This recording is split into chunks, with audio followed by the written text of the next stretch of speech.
ಸತೀಶ್ ಜಾರಕಿಹೊಳಿ ಅವರೇ, ಬೋಸರಾಜ್ ಅವರೇ, ಮಂಜುನಾಥ್ ರವರೇ, ನಂದಕುಮಾರ್ ಅವರೇ, ಎಲ್ಲ ಪದಾಧಿಕಾರಿಗಳೇ, ಎಲ್ಲ ದೂರದಿಂದ ಬಂದಂತ ಎಲ್ಲ ನಮ್ಮ ಕಾಂಟ್ರಾಕ್ಟರ್ಗಳೇ, ನೀವೆಲ್ಲ ನಮ್ಮ ರಾಜ್ಯಕ್ಕೆ, ನಿಮ್ಮ ಬದುಕು, ರಾಜ್ಯದ ಬದುಕಿಗೆಲ್ಲ ಸಹಾಯ ಮಾಡ್ತಾ ಇದ್ದೀರಿ. ನೀವೆಲ್ಲ ನಮ್ಮ ಸರ್ಕಾರ ತಂದಿದ್ದೀರಿ. ಅರಿವಿದೆ ನನಗೆ. ನಿಮಗೇನು ದುಡ್ಡು ಕೊಡಬಾರ್ದು ಅನ್ನೋದು ಏನಿಲ್ಲ. ನೀವು ಮಂಜುನಾಥ್ ನ್ಯಾಯ ನೋಡ್ತಾ ಇದ್ದೀನಿ. ಒಂದೊಂದು ಗಂಟೆಗೆ 3 ತಿಂಗಳಿಗೆ ಪೇಪರ್ಗೂ ಒಂದು ಸ್ಟೇಟ್ಮೆಂಟ್ ಕೊಡ್ತಾ ಇರ್ತಾರೆ.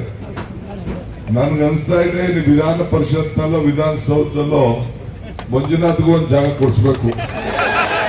ಈಗ ವಿಧಾನ ಪರಿಷತ್ ಅಲ್ಲಿ ಟೀಚರ್ಸ್ ಕಾನ್ಸ್ಟಿಟ್ಯೂನ್ಸಿ ಅಂತ ಮಾಡ್ತಾರಲ್ಲ, ಟೀಚರ್ ಕಾನ್ಸ್ಟಿಟ್ಯೂನ್ಸಿ, MLC ಬೇರೆ, ಇದು ಲೋಕಲ್ ಬಾಡಿ ಕಾನ್ಸ್ಟಿಟ್ಯೂನ್ಸಿ, ಸಿನಿಮಾದವ್ರಿಗೆ ಕೊಡ್ತಾರಲ್ಲ, ಹಂಗೆ ನಿಮ್ಗೆ ಕಾಂಟ್ರಾಕ್ಟರ್ಗಳಿಗೂ ಜಾಗ ಕೊಡಿಸ್ಬೇಕು. ಆಗ ನಿಮ್ದೆಲ್ಲ ಪ್ರಾಬ್ಲಮ್ ಎಲ್ಲ ಹೇಳಕ್ಕೆ ಸೊರಾಯ್ತದೆ. ಅದಕ್ಕೊಂದು ದಾರಿ ಹುಡುಕ್ಬೇಕು ನಾವು. ಆಯ್ತು, ಈಗ 13,000 ಕೋಟಿ ರೂಪಾಯಿ ನಂದೇ ಇಲಾಖೆ. ಈಗ ನಿಮ್ಗೆ ಗೊತ್ತಿದೆ, ಬೋಸರಾಜು 3,000, ಇವ್ರದ್ದು ಒಂದು 8,900, ಒಟ್ಟು 37,000 ಇದೆ. ಇದು ನಿಮ್ಗೆ ಗೊತ್ತಿರೋ ಲೆಕ್ಕ ಅಷ್ಟೇ. ನನ್ನ ಲೆಕ್ಕದಲ್ಲಿ ಪಾಪ ಇನ್ನ ಅವರು GST ಕಟ್ಟಬೇಕಾಗ್ತದೆ ಅಂತ ಇನ್ನ ಬಿಲ್ಲೇ ಕೊಡ್ಲಿಲ್ಲ. ಒಳಗಡೆಗೆ ಇನ್ನ ಜಾಸ್ತಿ ಇದೆ. ನಿಮ್ ನೋವು ಗೊತ್ತಿದೆ. ಈಗ ಮಂಜುನಾಥ್ ಹೇಳ್ತಾರೆ ಹಳೆ ಕತೆ ಹೇಳ್ಬಿಡಿ ಅಂತ. ನಾನು 6 ತಿಂಗಳು ಮುಂಚಿತವಾಗಿ ಹೇಳಿದೆ, ಬೇಡ ಕಂಡ್ರೆ ದುಡ್ಡಿಂದ ಕಾಂಟ್ರಾಕ್ಟ್ ತಗೊಳ್ಕೋಡಿ ಅಂತ ಅಂದ್ಬಿಟ್ಟು ಕಾಂಟ್ರಾಕ್ಟ್ಗೆಲ್ಲ ನಾನು ಹೇಳಿದೆ. ಪಾಪ ಯಡಿಯೂರಪ್ಪನವ್ರು ಬೊಮ್ಮ ಏನ್ ಮಾಡಿದ್ರು, ದುಡ್ಡು ಇರ್ಲಿ ಇಲ್ದ ಹೋಗ್ಲಿ, ಕೆಲಸ ಕೊಟ್ಟಿದ್ದೆ ತಗೊಂಡಿದ್ದೆ. ನಿಮ್ಗೂ ಬೇಕಾಗಿತ್ತು, ಅವ್ರಿಗೂ ಬೇಕಾಗಿತ್ತು.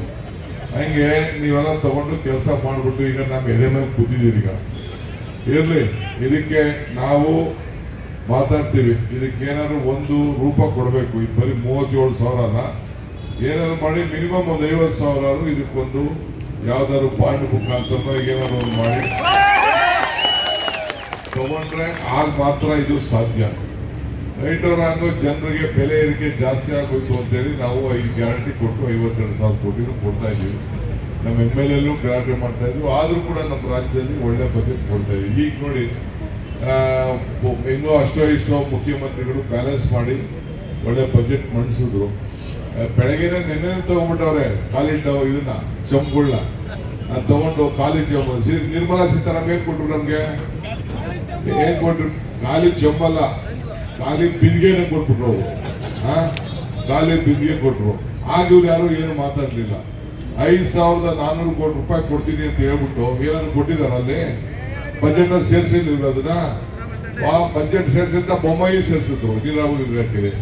ಇಲ್ವೇಂದ್ರೆ ಇದಿರಲ್ಲ ಕೆಲವರೆಲ್ಲ ನಮ್ಮ ಅಪ್ಪರ್ ಭದ್ರಾ ಪ್ರಾಜೆಕ್ಟ್ ಅವರು ಏನು ಬರಲಿಲ್ಲ. ಹಂಗೆ ಇವತ್ತು ಕೂಡ ಬೆಂಗಳೂರಲ್ಲಾಗ್ಲಿ ಯಾವುದಕ್ಕಾಗ್ಲಿ ಹಣನೇ ಇವತ್ತು ಅವರು ಬಿಡುಗಡೆ ಮಾಡ್ತಾ ಇಲ್ಲ. ಇರ್ಲಿ, ಅದನ್ನ ಅವರು ಮಾಡದೆ ಹೋಗಿ ನಮ್ಮ ಡ್ಯೂಟಿ ನಾವು ಮಾಡಬೇಕು.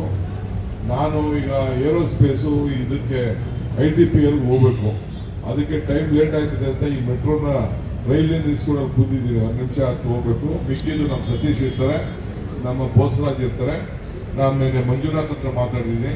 ಕೂಡಲೇ ಈ ಸೆಷನ್ ಒಳಗಡೆನೆ ಕಾಂಟ್ರಾಕ್ಟರ್ ಅಸೋಸಿಯೇಷನ್ ಅವ್ರಿಗೆ ಮುಖ್ಯಮಂತ್ರಿಗಳ ಹತ್ರ ನಾನು ಸತೀಶು ಸೇರಿ ಒಂದು ಮೀಟಿಂಗ್ ಅಂತೂ ಮಾಡಿಸ್ತೀನಿ.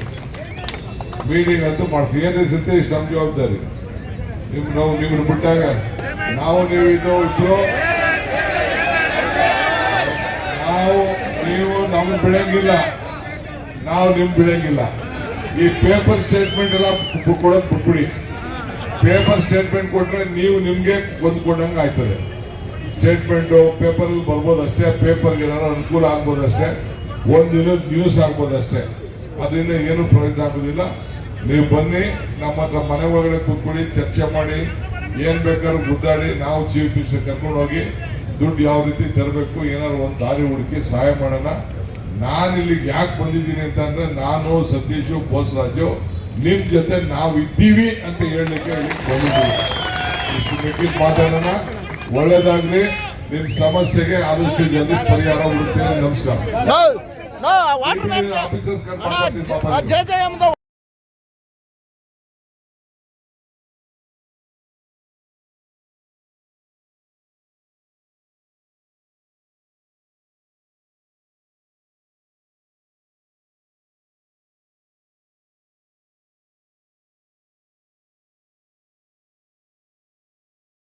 ಸತೀಶ್ ಜಾರಕಿಹೊಳಿ ಅವರೇ, ಬೋಸರಾಜ್ ಅವರೇ, ಮಂಜುನಾಥ್ ರವರೇ, ನಂದಕುಮಾರ್ ಅವರೇ, ಎಲ್ಲ ಪದಾಧಿಕಾರಿಗಳೇ, ಎಲ್ಲ ದೂರದಿಂದ ಬಂದಂತ ಎಲ್ಲ ನಮ್ಮ ಕಾಂಟ್ರಾಕ್ಟರ್ಗಳೇ, ನೀವೆಲ್ಲ ನಮ್ಮ ರಾಜ್ಯಕ್ಕೆ, ನಿಮ್ಮ ಬದುಕು, ರಾಜ್ಯದ ಬದುಕಿಗೆಲ್ಲ ಸಹಾಯ ಮಾಡ್ತಾ ಇದ್ದೀರಿ. ನೀವೆಲ್ಲ ನಮ್ಮ ಸರ್ಕಾರ ತಂದಿದ್ದೀರಿ, ಅರಿವಿದೆ ನಮಗೆ. ನಿಮಗೇನು ದುಡ್ಡು ಕೊಡಬಾರ್ದು ಅನ್ನೋದು ಏನಿಲ್ಲ. ನೀವು ಮಂಜುನಾಥ್ ನ್ಯಾಯ ನೋಡ್ತಾ ಇದ್ದೀನಿ, ಒಂದೊಂದು ಗಂಟೆಗೆ 3 ತಿಂಗಳಿಗೆ ಪೇಪರ್ಗೂ ಒಂದೊಂದು ಸ್ಟೇಟ್ಮೆಂಟ್ ಕೊಡ್ತಾ ಇರ್ತಾರೆ. ನನ್ಗೆ ಅನಿಸ್ತಾ ಇದೆ, ನೀವು ವಿಧಾನ ಪರಿಷತ್ನಲ್ಲೋ ವಿಧಾನಸೌಧದಲ್ಲೋ ಮಂಜುನಾಥ್ಗೂ ಒಂದು ಜಾಗ ಕೊಡಿಸ್ಬೇಕು. ಈಗ ವಿಧಾನ ಪರಿಷತ್ ಅಲ್ಲಿ ಟೀಚರ್ಸ್ ಕಾನ್ಸ್ಟಿಟ್ಯೂನ್ಸಿ ಅಂತ ಮಾಡ್ತಾರಲ್ಲ, ಟೀಚರ್ ಕಾನ್ಸ್ಟಿಟ್ಯೂನ್ಸಿ, MLC ಬೇರೆ, ಇದು ಲೋಕಲ್ ಬಾಡಿ ಕಾನ್ಸ್ಟಿಟ್ಯೂನ್ಸಿ, ಸಿನಿಮಾದವ್ರಿಗೆ ಕೊಡ್ತಾರಲ್ಲ, ಹಂಗೆ ನಿಮ್ಗೆ ಕಾಂಟ್ರಾಕ್ಟರ್ಗಳಿಗೂ ಜಾಗ ಕೊಡಿಸ್ಬೇಕು. ಆಗ ನಿಮ್ದೆಲ್ಲ ಪ್ರಾಬ್ಲಮ್ ಎಲ್ಲ ಹೇಳಕ್ಕೆ ಸೊರಾಯ್ತದೆ.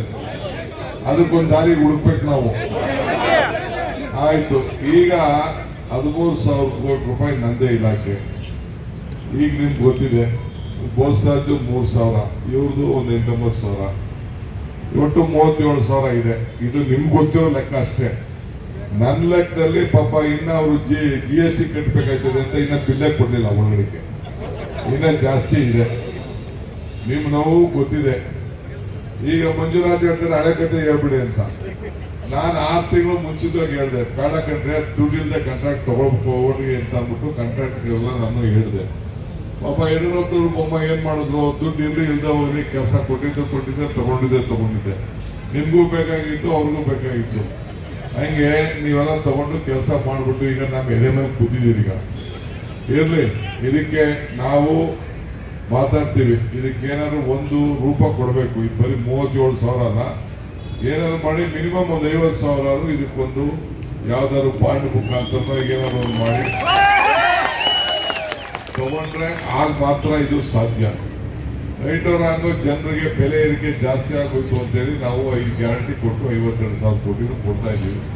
ನಮ್ಮ MLA ಗ್ಯಾರಂಟಿ ಮಾಡ್ತಾ ಇದ್ವಿ. ಆದ್ರೂ ಕೂಡ ನಮ್ಮ ರಾಜ್ಯದಲ್ಲಿ ಒಳ್ಳೆ ಬಜೆಟ್ ಕೊಡ್ತಾ ಇದ್ದೀವಿ. ಈಗ ನೋಡಿ, ಇನ್ನೂ ಅಷ್ಟೋ ಇಷ್ಟೋ ಮುಖ್ಯಮಂತ್ರಿಗಳು ಬ್ಯಾಲೆನ್ಸ್ ಮಾಡಿ ಒಳ್ಳೆ ಬಜೆಟ್ ಮಂಡಿಸಿದ್ರು.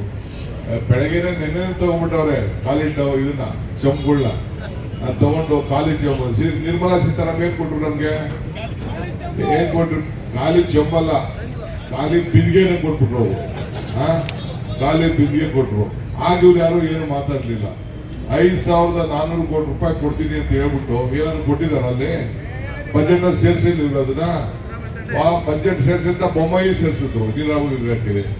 ಇಲ್ವಂದ್ರೆ ಇದಿರಲ್ಲ ಕೆಲವರೆಲ್ಲ ನಮ್ಮ ಅಪ್ಪರ್ ಭದ್ರಾ ಪ್ರಾಜೆಕ್ಟ್ ಅವರು ಏನು ಬರಲಿಲ್ಲ.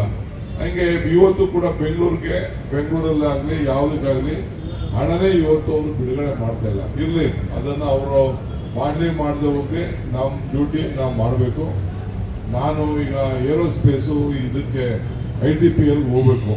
ಅದಕ್ಕೆ ಟೈಮ್ ಲೇಟ್ ಆಯ್ತದೆ ಅಂತ ಈ ಮೆಟ್ರೋನ ರೈಲಿಂದ ಇಸ್ಕೊಂಡು ಕೂತಿದ್ದೀವಿ. 1 ನಿಮಿಷ ಹತ್ತು ಹೋಗ್ಬೇಕು. ಮಿಕ್ಕಿದ್ದು ನಮ್ಮ ಸತೀಶ್ ಇರ್ತಾರೆ, ನಮ್ಮ ಬೋಸರಾಜ್ ಇರ್ತಾರೆ. ನಾನು ನಿನ್ನೆ ಮಂಜುನಾಥ್ ಹತ್ರ ಮಾತಾಡಿದ್ದೀನಿ. ಕೂಡಲೇ ಈ ಸೆಷನ್ ಒಳಗಡೆನೆ ಕಾಂಟ್ರಾಕ್ಟರ್ ಅಸೋಸಿಯೇಷನ್ ಅವ್ರಿಗೆ ಮುಖ್ಯಮಂತ್ರಿಗಳ ಹತ್ರ ನಾನು ಸತೀಶು ಸೇರಿ ಒಂದು ಮೀಟಿಂಗ್ ಅಂತೂ ಮಾಡಿಸ್ತೀನಿ. ಏನೇ ಸತೀಶ್, ನಮ್ಮ ಜವಾಬ್ದಾರಿ. ನಿಮ್ಮನ್ನು ಬಿಟ್ಟಾಗ ನಾವು ನೀವು ಇದ್ರು ನೀವು ನಮ್ಗೆ ಬಿಡಂಗಿಲ್ಲ, ನಾವು ನಿಮ್ಗೆ ಬಿಡಂಗಿಲ್ಲ. ಈ ಪೇಪರ್ ಸ್ಟೇಟ್ಮೆಂಟ್ ಎಲ್ಲ ಕೊಡೋದು ಬಿಟ್ಬಿಡಿ. ಪೇಪರ್ ಸ್ಟೇಟ್ಮೆಂಟ್ ಕೊಟ್ರೆ ನೀವು ನಿಮ್ಗೆ ಹೊಂದ್ಕೊಂಡಂಗೆ ಆಯ್ತದೆ. ಸ್ಟೇಟ್ಮೆಂಟು ಪೇಪರ್ ಬರ್ಬೋದು ಅಷ್ಟೇ, ಪೇಪರ್ಗೆ ಏನಾದ್ರು ಅನುಕೂಲ ಆಗ್ಬೋದು ಅಷ್ಟೇ, ಒಂದಿನ ನ್ಯೂಸ್ ಆಗ್ಬೋದು ಅಷ್ಟೇ. ಅದರಿಂದ ಏನು ಪ್ರಯೋಜನ ಆಗೋದಿಲ್ಲ. ನೀವು ಬನ್ನಿ, ನಮ್ಮ ಹತ್ರ ಮನೆ ಒಳಗಡೆ ಕೂತ್ಕೊಳ್ಳಿ, ಚರ್ಚೆ ಮಾಡಿ, ಏನ್ ಬೇಕಾದ್ರೂ ಗುದ್ದಾಡಿ, ನಾವು ಚೀಫ್ ಮಿನಿಸ್ಟರ್ ಕರ್ಕೊಂಡು ಹೋಗಿ ದುಡ್ಡು ಯಾವ ರೀತಿ ತರಬೇಕು, ಏನಾದ್ರು ಒಂದು ದಾರಿ ಹುಡುಕಿ ಸಹಾಯ ಮಾಡೋಣ. ನಾನು ಇಲ್ಲಿಗೆ ಯಾಕೆ ಬಂದಿದ್ದೀನಿ ಅಂತಂದ್ರೆ, ನಾನು ಸತೀಶು ಬೋಸರಾಜು ನಿಮ್ ಜೊತೆ ನಾವು ಇದ್ದೀವಿ ಅಂತ ಹೇಳಲಿಕ್ಕೆ ಬಂದಿದ್ದೀವಿ. ಇಷ್ಟು ಬೇಕಿದ್ದು ಮಾತಾಡೋಣ.